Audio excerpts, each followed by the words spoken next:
చరిత్ర అంతా మనకు ఇప్పటికే వివరించబడిందని మనం అనుకుంటాం. కాని కొన్ని నగరాలు ఆ నమ్మకాన్నే చెదరగొడతాయి.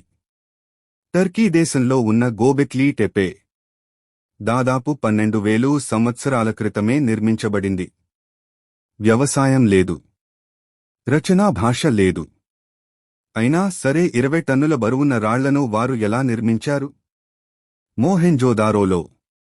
ప్రపంచం ఇంకా గుహా జీవనంలో ఉన్న కాలంలోనే అత్యంత క్రమబద్ధమైన నగర నిర్మాణం కనిపిస్తుంది.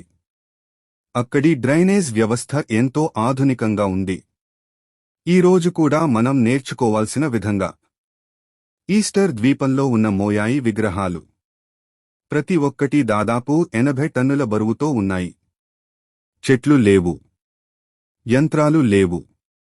అయినా అవి నడిచాయనే సిద్ధాంతాలు కొన్ని చెబుతున్నాయి. చరిత్రలో కొన్ని పుటలు మాయమయ్యాయా? లేదా ఎవరో వాటిని ఉద్దేశపూర్వకంగా తొలగించారా? ఈ వీడియో నచ్చితే లైక్ చేయండి, సబ్స్క్రైబ్ చేయండి మరియు ఫాలో అవ్వండి.